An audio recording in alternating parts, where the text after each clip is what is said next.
ಬೇರೆ ಎಲ್ಲದಕ್ಕೂ ಕೂಡ ಈ CBIನವರ ಎಂಟ್ರಿ ಆಗಿಬಿಡುತ್ತೆ. ಬೇರೆ ಎಲ್ಲದಕ್ಕೂ ಕೂಡ CBI ತನಿಖೆ ಆಗಬೇಕು ಅಂತ ಕೇಳುತ್ತೆ BJP. ಆದರೆ ಅಯೋಧ್ಯೆಯಲ್ಲಿ ಈ ಹುಂಡಿ ದೇಣಿಗೆ ಕಳ್ಳತನವನ್ನು ಮಾಡಿರುವಂತಹ ಈ ದರೋಡೆಕೋರರ ವಿಚಾರದಲ್ಲಿ ತನಿಖೆಯನ್ನು CBI ಕಡೆಯಿಂದ ಮಾಡಿಸ್ರಪ್ಪ ಅಂತಂದರೆ ಜಾಪ್ಪಾಯ ಅಂದರೂ ಮಾಡಿಸ್ತಿರಲಿಲ್ಲ. ಹಾಗಾಗಿ ಸುಪ್ರೀಂ ಕೋರ್ಟಿಗೆ ಹೋದರು. CBI ತನಿಖೆ ಆಗಬೇಕು ಅಂತ. ಅದಕ್ಕೆ ಅವತ್ತು ಸುಪ್ರೀಂ ಕೋರ್ಟು ರಾಜ್ಯ ಮತ್ತು ಕೇಂದ್ರಕ್ಕೆ ನೋಟಿಸನ್ನು ಕೊಟ್ಟಿದ್ದಾರೆ. ಏನು ಹೇಳ್ತೀರಾ ಅಂತ ಹೇಳಿ. ಅಷ್ಟೇ ಅಲ್ಲ, SIT ಅವರು ಇಲ್ಲಿಯವರೆಗೂ ಏನು ತನಿಖೆಯನ್ನು ಮಾಡಿದ್ದೀರಾ ಅದನ್ನು ಪೂರ್ತಿಯಾಗಿ ಕೊಡಬೇಕು, ವರದಿಯನ್ನು ಸಲ್ಲಿಕೆಯನ್ನು ಮಾಡಿ ಅಂತಲೂ ಕೂಡ ಸುಪ್ರೀಂ ಕೋರ್ಟ್ ಇವತ್ತು ಹೇಳಿದೆ. ಹಾಗಿದ್ರೆ ಒಟ್ಟಾರೆಯಾಗಿ ಬೆಳವಣಿಗೆ ಆಗಿರೋದು ಏನು ಸುಪ್ರೀಂ ಕೋರ್ಟ್ನಲ್ಲಿ? ಇಲ್ಲಿದೆ ನೋಡಿ ಡೀಟೇಲ್ಸ್. ರಾಮ ಮಂದಿರದಲ್ಲಿ ಹುಂಡಿ ಲೂಟಿ ಹಗರಣ, ಸಿಬಿಐ ತನಿಖೆ ಕೋರಿ ಸಲ್ಲಿಸಿದ್ದ ಅರ್ಜಿ ಪುರಸ್ಕರಿಸಿದ ಸುಪ್ರೀಂ. ಕೇಂದ್ರ ಸರ್ಕಾರ ಉತ್ತರ ಪ್ರದೇಶ ಸರ್ಕಾರಕ್ಕೆ ನೋಟಿಸ್. ಅಯೋಧ್ಯೆಯ ಶ್ರೀರಾಮ ಮಂದಿರದಲ್ಲಿ ನಡೆದ ಹುಂಡಿ ಹಣ ಕಳ್ಳತನ ಪ್ರಕರಣ ಈಗ ಸುಪ್ರೀಂ ಕೋರ್ಟ್ ಮೆಟ್ಟಿಲೇರಿದೆ. ಸಿಬಿಐ ತನಿಖೆ ಕೋರಿ ಸಲ್ಲಿಸಿದ್ದ ಹಲವು ಅರ್ಜಿಗಳ ವಿಚಾರಣೆ ನಡೆಸಿದ ಮುಖ್ಯ ನ್ಯಾಯಮೂರ್ತಿ ಸೂರ್ಯಕಾಂತ್ ನೇತೃತ್ವದ ತ್ರಿಸದಸ್ಯ ಪೀಠ ಕೇಂದ್ರ ಸರ್ಕಾರ ಮತ್ತು ಉತ್ತರ ಪ್ರದೇಶ ಸರ್ಕಾರಕ್ಕೆ ನೋಟಿಸ್ ಕೊಟ್ಟಿದೆ. ಇದೇ ಸಮಯದಲ್ಲಿ ಪ್ರಕರಣದ ತನಿಖೆ ನಡೆಸ್ತಾ ಇರುವ SITಗೂ ಸ್ಟೇಟಸ್ ರಿಪೋರ್ಟ್ ನೀಡುವಂತೆ ಸೂಚನೆ ಕೊಟ್ಟಿದ್ದು, ದೇವಸ್ಥಾನ ಜವಾಬ್ದಾರಿ ಹೊತ್ತಿರುವ ಶ್ರೀರಾಮ ಜನ್ಮಭೂಮಿ ತೀರ್ಥಕ್ಷೇತ್ರ ಟ್ರಸ್ಟ್ಗೂ ನೋಟಿಸ್ ಅನ್ನ ಕೊಟ್ಟು ಯಾವುದೇ ದೊಡ್ಡ ಹಣಕಾಸು ವಹಿವಾಟು ನಡೆಸದೇ ಇರುವುದಕ್ಕೆ ನಿರ್ದೇಶಿಸಿದೆ. ಅಯೋಧ್ಯೆಯ ಶ್ರೀರಾಮ ಮಂದಿರದಲ್ಲಿ ನಡೆದ ಹುಂಡಿ ಕಳ್ಳತನದ ಪ್ರಕರಣದ ತನಿಖೆಯನ್ನ CBIಗೆ ನೀಡಬೇಕು ಅನ್ನುವಂತಹ ನಿಟ್ಟಿನಲ್ಲಿ ಹಲವು PIL ಅರ್ಜಿಗಳು ಸುಪ್ರೀಂ ಕೋರ್ಟ್ಗೆ ಸಲ್ಲಿಕೆಯಾಗಿದ್ದವು. ಈ ಎಲ್ಲ ಅರ್ಜಿಗಳನ್ನು ಒಟ್ಟುಗೂಡಿಸಿ ಇವತ್ತು ಸುಪ್ರೀಂ ಕೋರ್ಟ್ ವಿಚಾರಣೆಯನ್ನು ನಡೆಸಿತು. ವಿಚಾರಣೆಯ ಸಂದರ್ಭದಲ್ಲಿ ಕೇಂದ್ರ ಸರ್ಕಾರ ಮತ್ತು ಉತ್ತರ ಪ್ರದೇಶದ ರಾಜ್ಯ ಸರ್ಕಾರ, SIT ಮತ್ತು ಶ್ರೀರಾಮ ಜನ್ಮಭೂಮಿಯ ಟ್ರಸ್ಟ್ ಏನಿದೆ ಇದೆಲ್ಲದಕ್ಕೂ ಕೂಡ ನೋಟಿಸನ್ನು ಜಾರಿಗೊಳಿಸಿರುವಂಥದ್ದು.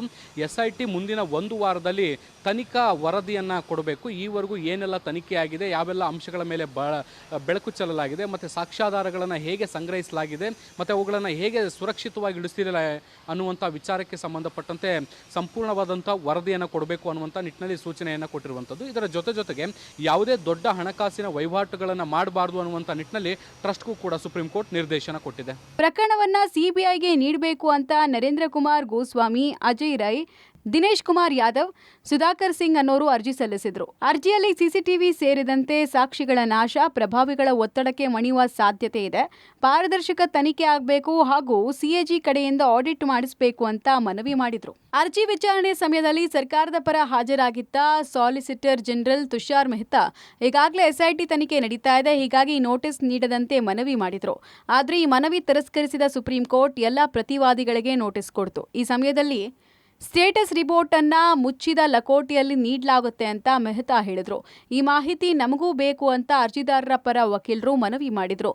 ಇದರ ಬಗ್ಗೆ ಆಮೇಲೆ ನೋಡೋಣ ಅಂತ ಕೋರ್ಟ್ ಹೇಳ್ತು. ವಿಚಾರಣೆಯ ಸಮಯದಲ್ಲಿ ಸರ್ಕಾರದ ಪರವಾಗಿ ಹಾಜರಾಗಿದ್ದಂಥ ಸಾಲಿಸಿಟರ್ ಜನರಲ್ ತುಷಾರ್ ಮೆಹ್ತಾ ಅವರು ಈ ಒಂದು ಪ್ರಕರಣದಲ್ಲಿ SIT ತನಿಖೆ ನಡೀತಾ ಇರುವಂಥ ಹಿನ್ನೆಲೆಯಲ್ಲಿ ನೋಟಿಸನ್ನು ಕೊಡಬಾರ್ದು ಅನ್ನುವಂಥ ನಿಟ್ಟಿನಲ್ಲಿ ಮನವಿಯನ್ನು ಮಾಡಿಕೊಂಡ್ರು. ಆದರೆ ಈ ಮನವಿಯನ್ನು ತಿರಸ್ಕರಿಸಿದಂಥ ಸುಪ್ರೀಂ ಕೋರ್ಟ್ ನೋಟಿಸನ್ನು ಜಾರಿಗೊಳಿಸಿತು ಮತ್ತು ತನಿಖಾ ವರದಿಯನ್ನು ಸಲ್ಲಿಸುವಂತೆ ಕೂಡ ಸೂಚನೆಯನ್ನು ಕೊಡ್ತು. ಇದಕ್ಕೆ ಉತ್ತರವನ್ನು ಕೊಟ್ಟಂಥ ಸಾಲಿಸಿಟರ್ ತುಷಾರ್ ಮೆಹ್ತಾ ಅವರು 1 ವಾರದೊಳಗಡೆ ನಾವು ವರದಿಯನ್ನು ಮುಚ್ಚಿದ ಲಕೋಟೆಯಲ್ಲಿ ಕೊಡ್ತೀವಿ ಅನ್ನುವಂಥ ಭರವಸೆಯನ್ನು ಕೂಡ ಕೊಟ್ಟರು. ಅಯೋಧ್ಯೆಗೆ ಭೇಟಿ ನೀಡಿದ SIT ಅಧಿಕಾರಿಗಳು, IT ಇಲಾಖೆ ಸಹಕಾರ ಕೇಳಿದ SIT. ಇನ್ನು ತನಿಖೆ ನಡೆಸ್ತಾ ಇರುವ SIT ಅಧಿಕಾರಿಗಳು ಅಯೋಧ್ಯೆಗೆ ಭೇಟಿ ನೀಡಿದ್ದಾರೆ. ಪ್ರಕರಣದ ತನಿಖೆ 2 ದಿನ ಸಮಯ ಮಾತ್ರ ಇರುವ ಹಿನ್ನೆಲೆಯಲ್ಲಿ ಇನ್ನಷ್ಟು ಮಾಹಿತಿ ಕಲೆ ಹಾಕುವ ಕೆಲಸ ಮಾಡಿದೆ. ಈ ನಡುವೆ ಫ್ರೀಸ್ ಮಾಡಿದ 30ಕ್ಕೂ ಅಧಿಕ ಖಾತೆಗಳ ಹಣದ ವರ್ಗಾವಣೆ ಮೂಲ ಎಲ್ಲವನ್ನ ತನಿಖೆ ಮಾಡಿ ಮಾಹಿತಿ ನೀಡೋಕೆ ಮನವಿ ಮಾಡಿದೆ. SIT ತನಿಖೆ ಇನ್ನೂ ಕೂಡ ಮುಂದುವರೆದಿರುವಂಥದ್ದು. ಇನ್ನು 2 ದಿನಗಳು ಮಾತ್ರ SITಗೆ ಸಮಯಾವಕಾಶ ಇರುವಂಥದ್ದು.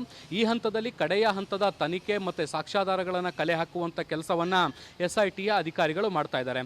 ಮುಖ್ಯವಾಗಿ ಈಗಾಗಲೇ ಫ್ರೀಸ್ ಮಾಡಿರುವಂಥ 30ಕ್ಕಿಂತ ಹೆಚ್ಚು ಖಾತೆಗಳಲ್ಲಿ ನಡೆದಿರುವಂಥ ಹಣಕಾಸಿನ ವಹಿವಾಟಿಗೆ ಸಂಬಂಧಪಟ್ಟಂತೆ ಮಾಹಿತಿಯನ್ನು ಕಲೆ ಹಾಕುವಂತಹ ದೃಷ್ಟಿಯಿಂದ SIT ಅಧಿಕಾರಿಗಳು ಈಗ IT ಇಲಾಖೆಯ ನೆರವನ್ನು ಪಡೆಯಲಿಕ್ಕೆ ಕೂಡ ನಿರ್ಧಾರವನ್ನು ಮಾಡಿರುವಂಥದ್ದು.